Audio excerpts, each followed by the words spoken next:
السلام علیکم ناظرین، میں اپنی ویڈیو میں تمام دیکھنے اور سننے والوں کو خوش آمدید کہتا ہوں۔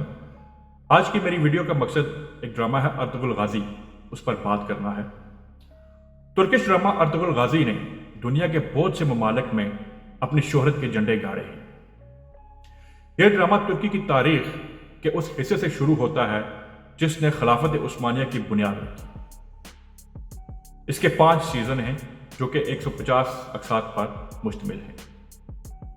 ڈرامہ کے تخلیقات محمد بوزداگ ہیں، جبکہ ڈائریکٹر متین گونے اور ڈرامہ کے مین کردار ایجن التان دوزیان ہیں، جنہوں نے عثمان کے والد ارطغرل کا کردار بڑے احسن طریقے سے نبھایا ہے۔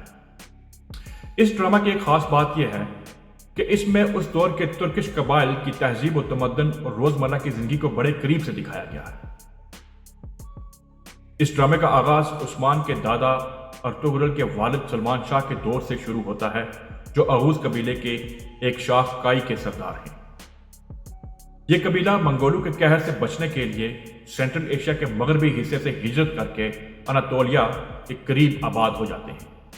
ارطغرل ڈرامے کی کہانی 2 باتوں کے گرد گھومتی ہے۔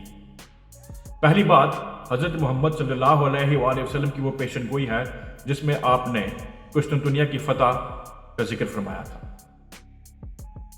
اور دوسری ارطغرل کے بیٹے عثمان غازی کا وہ خواب ہے جس میں اس نے دیکھا تھا کہ اس کے روحانی پیر و مرشد استاد شیخ ادوالی کے سینے سے چاند نکل کر عثمان کے سینے میں داخل ہو جاتا ہے۔ پھر اس کے سینے سے ایک درخت نمودار ہوتا ہے جس کی شاخیں آسمان کو چھونے لگتی ہیں، اور تیز آندھی کے آنے پر درخت کے پتے اور شاخیں تلوار کی شکل میں قسطنطنیہ کی طرف اشارہ کرتی نظر آتی ہیں۔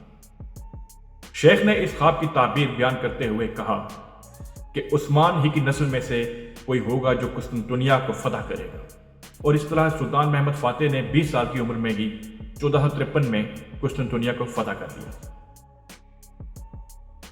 جو ڈرامہ کی کہانی کھلتی ہے، اس میں دکھایا جاتا ہے کہ کس طرح عیسائی صلیبی خوبصورت لڑکیوں کو اپنے مقاصد کے لیے استعمال کرتے ہیں، جو کہ اصل میں جاسوس ہوتی ہیں، اور مسلمان حکمرانوں کی کمزوریوں سے فائدہ اٹھا کر ان کی آنکھوں میں دھول جھونکتی ہیں۔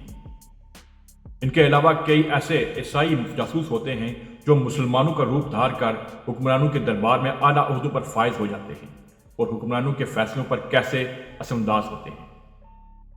یہ جاسوس ایسے ہر قسم کے ہتھ کنڈے استعمال کرتے ہیں جن سے یہ ممکن بنایا جائے کہ مسلمان آپس میں اکٹھے نہ ہو سکیں۔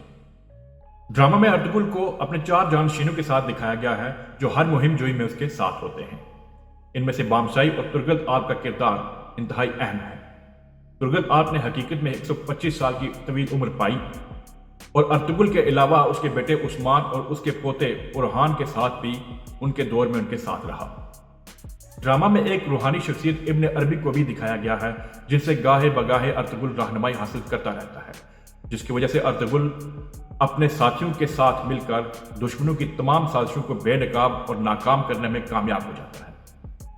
ارطغرل اس دور کے سب سے طاقتور دشمن منگولوں کا جرأت مندی اور اپنی حکمت عملی سے مقابلہ کرتا ہے، اور صلیبیوں کی چالوں کو بھی ناکام بنا دیتا ہے، جس سے اس کی بہادری اور دانائی کی وجہ سے مسلمانوں میں اس کا کافی چرچا ہونے لگتا ہے۔